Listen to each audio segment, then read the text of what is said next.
kontroversial dari seorang Firdaus Oiwobo ini adalah tiba-tiba mengaku punya lahan berapa hektar ya? Kalau yang di Parung Ribuan itu, ya? ya kalau di Parung itu sekitar 111 hektar. 111 hektar. 110 hektar. Tuh kan nggak sedikit. Nah itu Sorry, saya bukan 110 hektar, 1110 hektar. 1110 hektar, berarti kan luas sekali. 11.000. Ada saking banyaknya saya udah nggak lupa. 11.000 hektar. Indonesia ini hanya SDM aja tinggal dipoles. SDM ini dipoles, semua sadar bahwa kita ini orang kaya semua. Udah jadi nih barang. Tapi kan Indonesia ini kan namanya demo, ya kan? Dibayar nasi bungkus, ya kan? Demo bayar nasi bungkus, pulang bingung lagi. Akhirnya jadi penjahat, nyopet, begal kan gitu. Ijazah Pak Jokowi palsu. Tahu nggak tahu bang? Itu kan profesi mereka bang. Profesi? Iya udah jadi profesi bang, hibah itu. Gibah, julid itu profesi bang. Makanya saya bilang tadi satu profesi lagi bang. Yang harus dikeluarkan oleh Dirjen AHU. Yaitu Perkumpulan Gibah Nasional bang. Organisasi PGN, mereka tuh ketua umumnya tuh.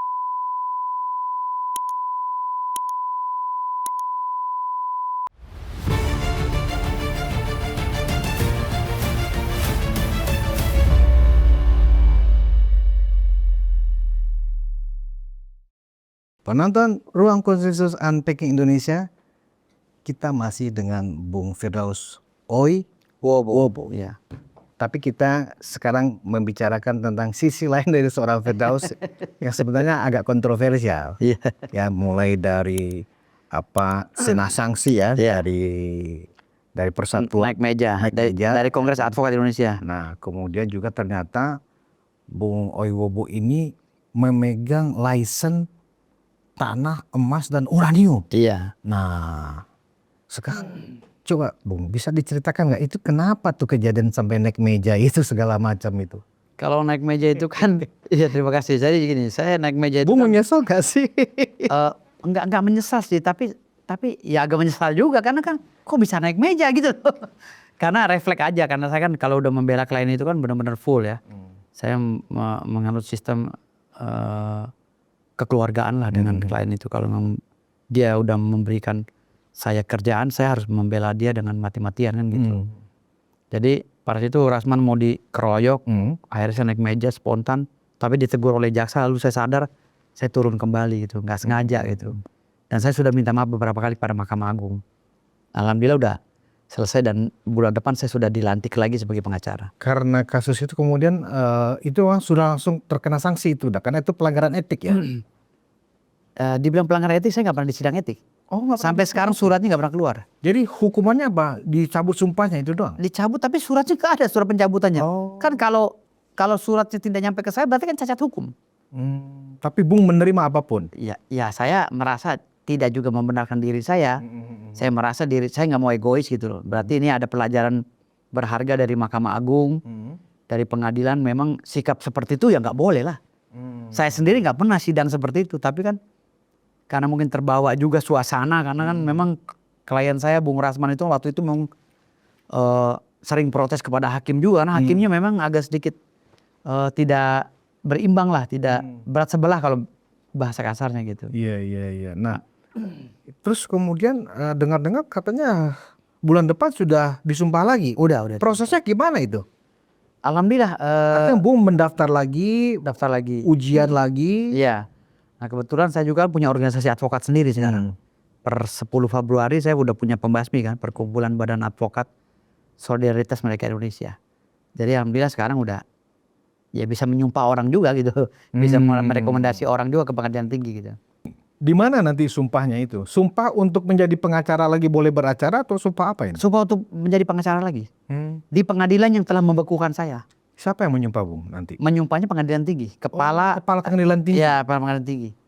Memang syarat untuk advokat yang beracara di pengadilan itu memang ada sumpah dari ketua pengadilan ya? Sumpahnya dicatat di situ. Sumpahnya di sana dicatat di pengadilan. Sebenarnya sih pembekuan itu nggak relevan. Tidak ada tidak ada undang-undangnya. Advokat itu dibekukan, nggak ada istilah juga dalam nomenklatur dan undang-undang 18. Tapi ya udahlah. Kalau saya mempermasalahan itu tadi takutnya orang-orang tua kita yang di Mahkamah Agung jadi nggak enak saya. Jadi sudah terjadwal akan disumpah lagi. Ya. Oke, berarti setelah itu Bung sudah boleh menangani perkara lagi. Sudah. Sampai sekarang masih menangani perkara. Sudah. Oh, masih menangani Masih, karena perkara. kan yang sidang itu bukan saya. Oh, Tapi rekan-rekan saya yang lain. nggak ada larangan juga ya. Nggak ada. Cuman karena itu sudah viral ya kan. Iya, sanksi publik aja. Bung naik meja itu kan viral itu. Bung. Iya, sampai ke Saya luar aja negeri. waktu mengundang Bung pertama kali ya ada deg-degan juga, ntar naik meja juga. Enggak lah.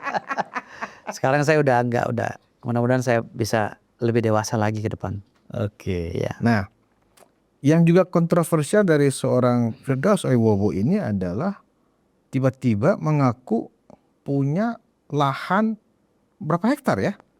Kalau yang di Parung itu, Ribuan ya? ya kalau di Parung itu sekitar 111 hektar. 111 hektar. 110 hektar. Tuh kan nggak sedikit. Nah, itu Soalnya bukan 110 hektar, 1110 hektar. 1110 hektar, berarti kan luas sekali. 11.000. Ada saking banyaknya saya udah nggak lupa. 11.000 hektar. Itu mengandung uranium. Tidak kalau itu tidak. Oh tidak. Kalau itu hanya ada kelapa sawit Oh, yang dikelola oleh PTPR, ada perusahaan-perusahaan yang ngambil tanah klien saya.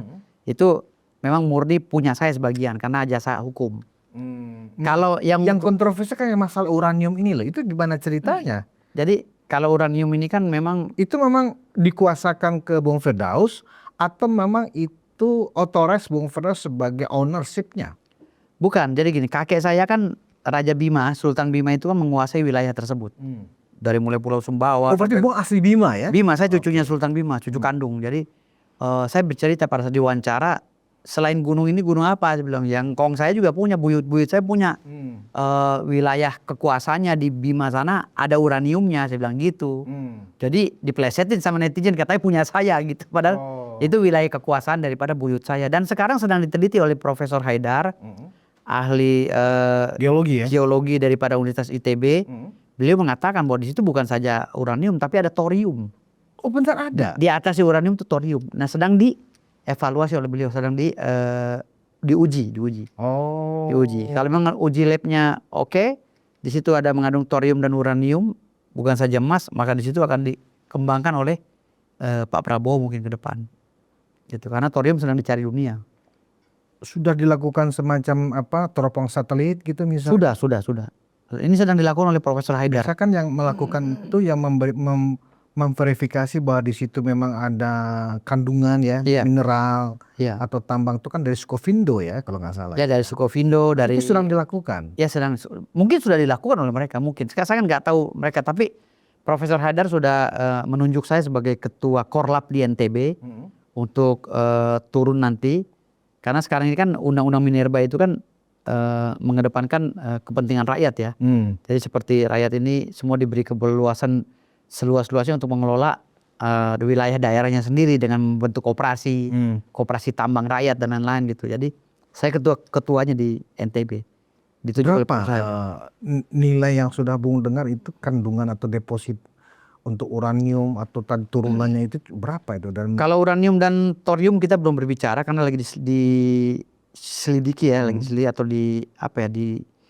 bahkan kata ada tambang emas yang bahkan lebih besar dari Freeport kan? Iya betul. Jadi satu pulau itu semua mengandung uranium, thorium dan emas. Dan bahkan satu kecamatan itu sekarang ini ada 2 juta metrik ton emas. Yang kadarnya melebihi daripada Papua. Jadi kalau kita akumulasi semuanya itu dengan nilai rupiah itu sampai ke 1,7 juta triliun. Wow. Nilainya kalau emas saja. Tapi kalau ada uraniumnya berarti 1000 kali lipat daripada 1,7 juta triliun. Lebih mahal lagi. Ya? Tapi kalau ada thoriumnya 2000 kali lipat daripada harga emas. Bayangkan kayanya Indonesia itu baru satu kecamatan itu di HUU. Tapi kalau semua di Prado diambil, di Sumbawa diambil, kaya Pak. Kan saya bilang orang sedunia ini bisa kita panen 1000 tahun Pak. Nah dengan uang itu. Masyarakat adat Bima itu akan menyerahkan itu dikelola oleh negara untuk sesuai dengan konstitusi kita pasal 33 kan gitu. Iya. Itu akan seperti itu atau memang itu berbagi hasil dengan pemerintah jika itu memang terbukti ada dan siap untuk dikelola atau diolah ya, dieksplorasi. Kalau undang-undang minerba kan sekarang kelola bersama sistemnya. Jadi ada perusahaan yang berinvestasi di situ, ada juga rakyat yang diperbolehkan untuk mengelola kampungnya sendiri untuk menambang dengan batasan-batasan perizinan dan lain-lainnya lah tentunya gitu, yang dibatasi per 20 hektar atau 25 hektar, pembentukan koperasi desa atau koperasi rakyat untuk tambang rakyat itu ada, regulasinya ada. Jadi artinya antara perusahaan besar dan rakyat nanti akan bersama-sama mengelola kampungnya itu untuk dijadikan. Dan sistem pertambangan sekarang ini kan tidak seperti Freeport yang digali sampai lubangnya besar. Kalau sekarang ini ada sistem dari bawah tanah, atasnya masih bisa buat berladang, bisa buat berkebun, tapi di bawahnya jadi bor dari bawah gitu ya. jadi nggak Dengan menggali ya di Freeport. tidak, nggak mengganggu lingkungan. Menurut informasi yang ada seperti itu. Nah, Bung, ini statusnya di sana sebagai orang yang dikuasakan, atau bagian dari kepemilikan dilihat dari silsilah apa tadi Raja Bima? Kalau bicara kerajaan, memang tanah-tanah kakek leluhur kami ada di situ. Tetapi sekarang ini kan negara udah mengambil alih semuanya dan sudah dibagi-bagi kepada orang yang memerlukan gitu. Tidak lagi berbicara masalah kesultanan. Karena pasca tahun 1958 sistem monarki kan sudah dirubah menjadi sistem swapraja kan gitu. Artinya semua kewenangan daripada kesultanan sudah diserahkan kepada NKRI. Artinya apa kata NKRI melalui undang-undangnya kan gitu. Dan saya hari ini ditunjuk oleh gabungan kelompok tani tambang itu yang jumlahnya sekitar 250.000 orang. Itu semuanya itu memberi kuasa kepada saya untuk menjadi pengacaranya di situ. Pengacara lingkar tambang. Makanya saya ditunjuk oleh Profesor Haidar karena saya ada bukti, sertifikat dan lain-lainnya, SKT dan lain-lainnya terkait dengan tanah-tanah yang ribuan hektar itu. Makanya Profesor Haidar menunjuk saya sebagai ketua. Sudah disampaikan ke pemerintah dalam hal ini mungkin SDM bahwa ini akan dikerjasamakan dengan pemerintah dengan sistem bagi hasil itu? Saya yakin sudah. Biasa loh itu. Saya yakin sudah, karena kan Profesor Haidar ini kan salah satu penasihat tambangnya Pak Prabowo. Beliau intent dengan Pak Hasim kan gitu. Beliau intent dengan Pak Hasim dan beliau juga intent dengan Pak Bahlil kan gitu. Artinya saya rasa pemerintah juga mungkin berbicara dengan beliau. Dan ini untuk masalah tambang kan memang Profesor Haidar ahlinya. Beliau ketua alumni insinyur pertambangan ITB kan. Kalau itu benar bisa dieksploitasi dan memang bisa menghasilkan semacam sumbangan, bukan lagi devisa, ini memang nilai dari hasil penjualan itu, apalagi uranium ya kan? Iya, thorium dan uranium. Itu kan bahan untuk nuklir kan gitu. Nuklir dan listrik. Kalau thorium listrik. Bisa dibayangkan kita akan surplus besar ini APBN kita, Bu. Bukan besar lagi kan saya bilang tadi. Ada kok di dalam buku-buku Jawa itu kan, buku Jawa, buku-buku apa segala itu, kitab-kitab itu menyatakan bahwa Indonesia suatu saat akan menjadi mercusuar dunia. Jadi mercusuar dunia itu mungkin salah satunya itu karena di sini ada gas ya kan, di sini ada uranium, ada thorium, di Aceh ada apa, di gitu ada ini kan. Jadi bahkan di Maluku sendiri itu ada tumpukan berlian dan permata yang memang sekarang lagi diincar sama dunia gitu. Berarti Indonesia Timur tuh kaya sekali ternyata. Kaya banget. Sumber kekayaan alamnya kaya banget. Luar biasa. Iya. Kita kan sekarang kebutuhan APBN kita setahun kan sekitar 3.500-4.000 triliun. Iya. Ya toh? Iya. Jadi kalau misalnya kita punya APBN itu dari hasil hilirisasi, salah satunya dari pengelolaan tambang-tambang ini yang memang ternyata bisa dikelola, bisa dieksploitasi. Itu dengan tambang aja kita udah gagah. Cuma gini, berbenturannya dengan undang-undang internasional. Itu aja sih, karena kepentingan luar negeri. Kalau Indonesia ini maju kan negara-negara lain kan was-was. Itu aja sih. Sementara Indonesia ini kan sengaja dikebiri oleh internasional agar Indonesia tidak berdiri sendiri. Kalau berdiri sendiri kan gawat, dia bisa menguasai Asia Tenggara. Contoh Pak Harto. Pak Harto menjadi G9 ya kalau nggak salah, presiden G9 dulu kan di Asia Tenggara, digulingkan kan dengan mekanisme kan gitu. Ketakutan itu memang karena alasan-alasan seperti ini ya, bahwa mereka sadar, asingnya sadar bahwa kekayaan alam Indonesia ini sebentar lagi akan digali nih oleh pemerintah Indonesia, dan kalau itu bisa dikelola dan memang bisa menghasilkan, Indonesia ini bisa jadi super power beneran kan gitu loh. Super power lagi Pak. Bung, apakah ya kalau kita melihat kan selama ini ya, kita nyambung ke diskusi yang sebelumnya ya. Iya. Ini kan mereka orang-orang ini ya gerombolan bajingan tolol. Ini kan katanya juga ada, ini sutradaranya ada yang dari asing, Iya. ada juga pemain politik lokal yang sudah kawakan. Betul, betul, Ya kan? betul, Nah, betul. kalau kita melihat kepentingan asing, jangan-jangan ini memang tumpangan asing nih ke orang-orang ini Bisa supaya jadi. Indonesia gaduh, Gaduh, nggak bisa iya kan? kerja, nggak bisa Nggak kerja. bisa kerja maksimal, nggak bisa kerja fokus, Iya. karena ribut terus. Iya, karena kalau Indonesia nggak ribut dia pasti akan fokus nambang, Iya. nanem. Jadi Bung melihat memang ada Iya ada unsur gerakan itu. apa ini ditunggangi oleh asing. Ada pesanan ya, ada pesanan. Saya curiga ke situ. Makanya saya bilang tadi Indonesia sengaja dibikin gaduh oleh asing. Saya curiga gitu karena Indonesia kalau dia settle, kalau dia tenang, damai, aman, tentram, wah makmur. Makmur Pak. Nggak usah dari tambang deh Pak. Dengan program Pak Jokowi dan Pak Prabowo aja yang kemarin masalah singkong untuk jadi bahan bakar apa segala. Ngeri Pak itu. Nggak usah kita berbicara ini kan Indonesia ini kan Pak. Kita lempar batang kayu aja jadi pohon Pak. Kayaknya Saking suburnya gitu. kayak lagu Kus Plus ya. Iya. Artinya di sini Indonesia ini hanya SDM aja tinggal dipoles. SDM ini dipoles, semua sadar bahwa kita ini orang kaya semua. Udah jadi nih barang. Tapi kan Indonesia ini kan namanya demo, ya kan? Dibayar nasi bungkus, ya kan? Demo bayar nasi bungkus, pulang bingung lagi. Akhirnya jadi penjahat, nyopet, begal kan gitu. Karena belum ada yang kenapa saya sih kuliah sampai 8 kali Pak? Gitu loh. Karena saya nggak mau jadi orang bodoh seperti mereka. Kuliah sampai 8 kali kali? saya kuliah. Rajin sekali. Ini ke-8 ini saya baru mau daftar ke UI. Karena S2 saya. betah sekali untuk kuliah dan kuliah terus itu.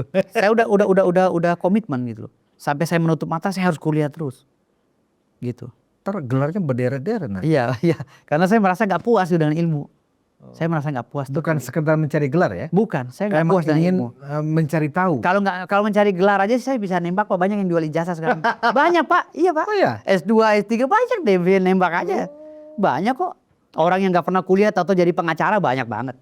Tapi Bung Firdaus motivasinya bukan itu, memang ingin mengetahui dan mendapatkan ilmu dari situ. Pengen dapat ilmu Pak. Sehingga ketika saya berbicara tuh ada legal standingnya ada gitu, ada referensinya ada gitu. Nah sekarang S1, S2, S3 udah semua itu? S3 lagi proses disertasi. Lagi proses. Sekarang penulisan disertasi? Ya belum. Kemarin ujian konfre. Oh ujian konfrenya udah. Konfre udah, baru sekarang disertasi, masuk ke disertasi. Masih lama lah itu. Kalau S1 saya sudah hukum Islam. Nah sekarang saya mau ngambil lagi di UI. Tadinya mau di Universitas Muhammadiyah.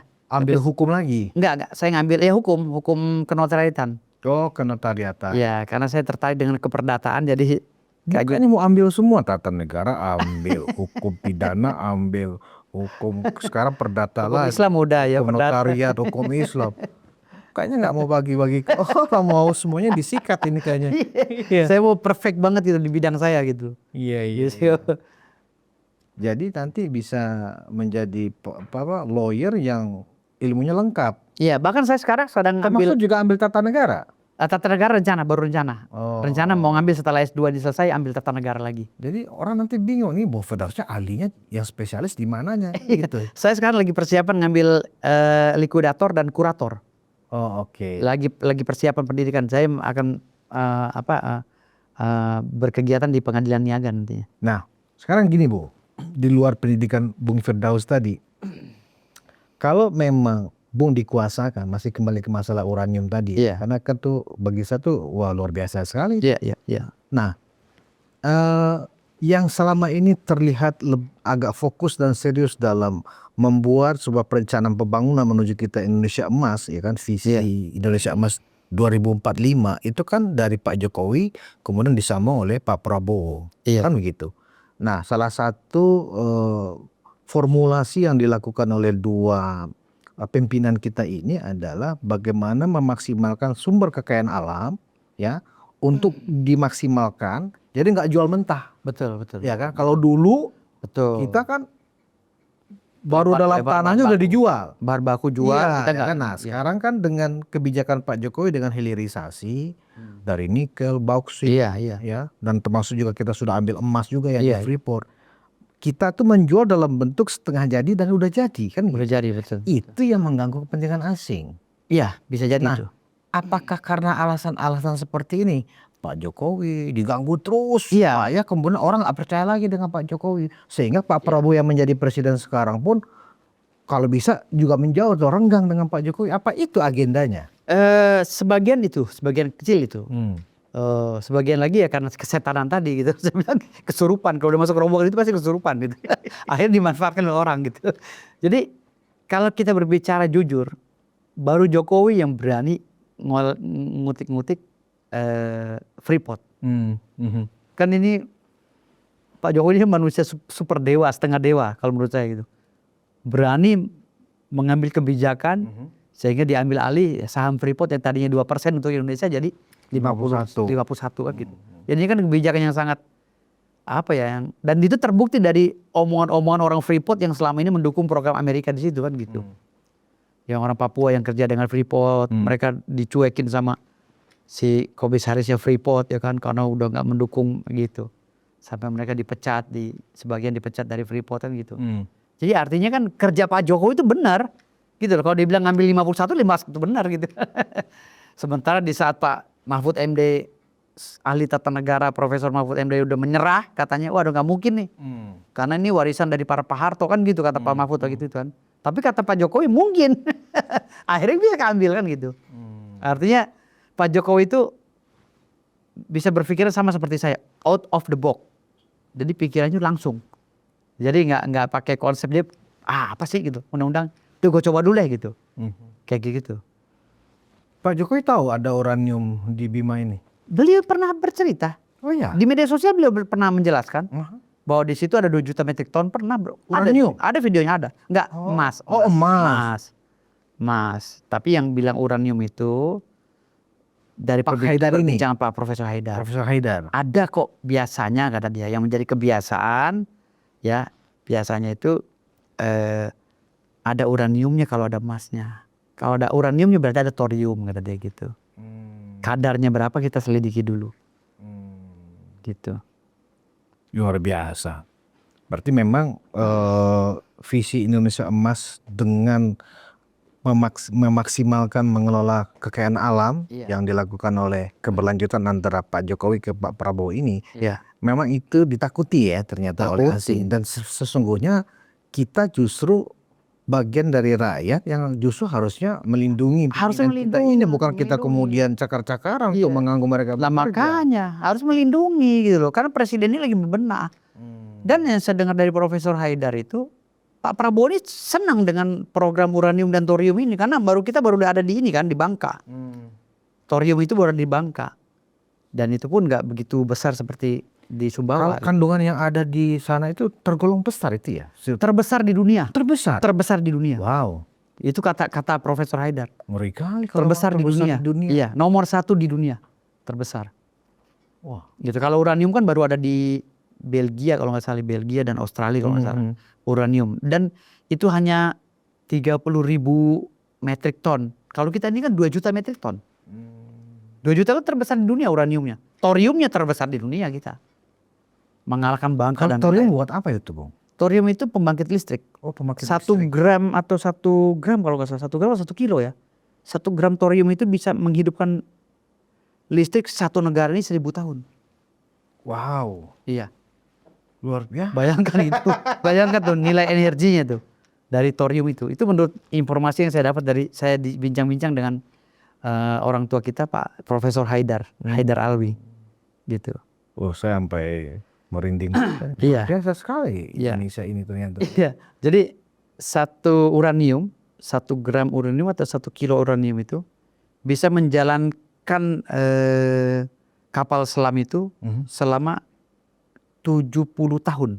Enggak berhenti tanpa bahan bakar. Pakai uranium atau thorium.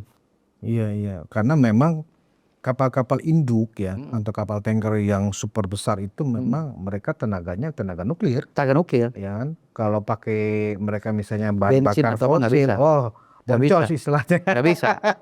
Makanya kapal-kapal induk itu kan bekas-bekas perang-perang itu kan nggak bisa ditaruh di pinggir laut atau di tengah laut. Iya. Karena dihancurkannya itu mengandung ini. Nuklir uranium ya kan? Iya, mengandung nuklir dan itu efeknya akan bagi kesehatan manusia itu akan berbahaya. Makanya ada kapal-kapal selam, kapal induk itu kan susah dimusnahkan. Karena kan mereka radiasinya dari radiasi itu yang membahayakan gitu loh.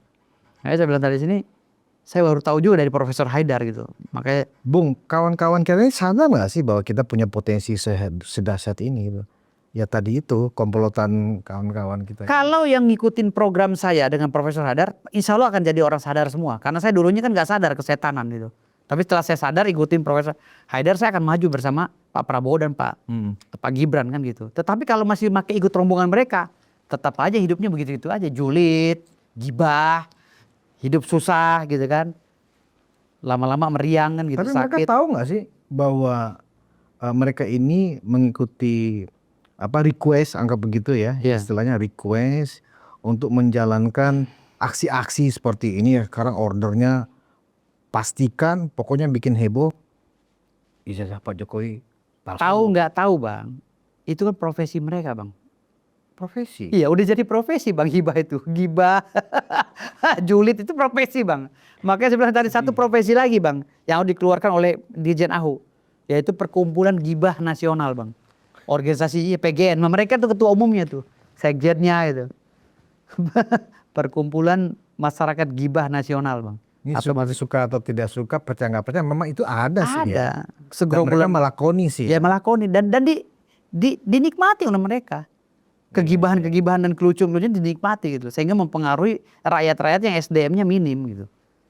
Ya, ini, kalau rakyat yang SDM-nya cerdas pasti ikut bahasa saya lah gitu. Ya, ini menjadi relevan ya, menjadi sahih, menjadi bisa dilaksanakan karena sekarang ini kan dunia post-truth. Iya betul. Ya, produksi kebohongan itu menjadi sebuah sah. Industri. Iya. Jadi kebohongan itu kan kalau diproduksi secara massal, continue, masif, akan jadi kebenaran. Betul. Itulah dunia post-truth. Medianya atau platformnya ya media sosial. Media sosial. Ya, macam-macam dari Facebook, X, Instagram, dan ini satu lagi mungkin dan ini mungkin bisa menjadi pesan untuk Pak Prabowo, khususnya di Kementerian Kominfo. Ini harus ditertibkan ini penggunaan media sosial, karena yang bisa menyiarkan secara bebas itu adalah pers, karena berkaitan langsung dengan undang-undang pers kan gitu, Undang-Undang 40 tahun 1999. Tetapi hari ini banyak Instagram, Telegram sembarang ngomong bla bla bla itu. Undang-undang nomor berapa dia pakai? Kan nggak ada, harus dikeluarkan regulasinya. Gitu loh. Undang-undangnya sudah ada, regulasinya harus keluar. Peraturan barunya dari Dewan Pers atau Menkominfo harus keluar itu tentang hak kewenangan berbicara di dalam media sosial, hak menggunakan media sosial dan lain-lain. Itu harus ada regulasinya.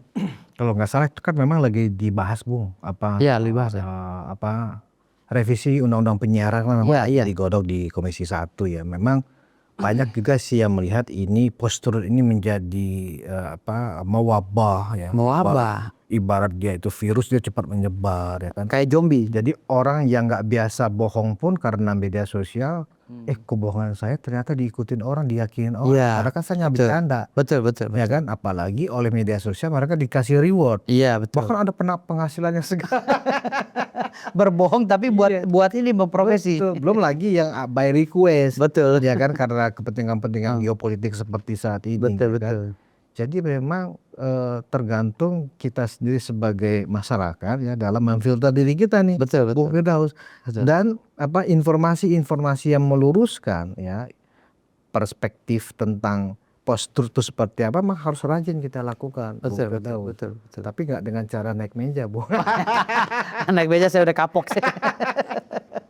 Baik, Bung Firdaus Oyobowo, terima kasih. Ini untuk kedua kalinya siap. Kita berdiskusi. Semoga teman-teman di luar sana jangan tertular oleh kolam yang seperti kawan-kawan kita ini. Virus bajingan tolol. Saya nggak mau menyampaikan itu. Another ruang konsensus Unpacking Indonesia. Dan ternyata memang post-truth itu memang menjadi lahan ya. Zaman post-truth yang kita nikmati di hari-hari ini memang kita harus benar-benar sadar bahwa dunia post-truth itu memang dunia yang menghalalkan kita memproduksi kebohongan, ya kan? Nah, kenapa kebohongan itu menjadi industri saat ini? Karena platform-platform media sosial ini ternyata memberikan reward ya kepada orang yang produksi kebohongan karena viral, kan begitu? Karena viral kemudian para provider ini ya Bu ya, provider ini memberikan semacam reward lah. Dan ya karena kepentingan politik ya kan, dengan menggunakan sosial media, orang-orang yang terbiasa berbohong ini kemudian atas nama kepentingan politik tertentu mereka dibayar untuk menyampaikan kebohongan. Nah, masalah isu atau fitnah tentang Jokowi punya ijazah palsu itu adalah bagian ya dari request yang mereka terima dari orang-orang yang ingin mengganggu Indonesia. Tadi kita sudah diskusikan ternyata memang ada kepentingan asing ya Bung, untuk membuat Indonesia ini nggak bisa maju. Kalau perlu Indonesia ini pokoknya gini-gini aja udah. Dan menjadi tugas kita bersama di civil society untuk memfilter diri kita masing-masing dan keluarga kita. Semoga diskusi ini bermanfaat buat Anda. Kita ketemu di episode selanjutnya. Wassalamualaikum warahmatullahi wabarakatuh.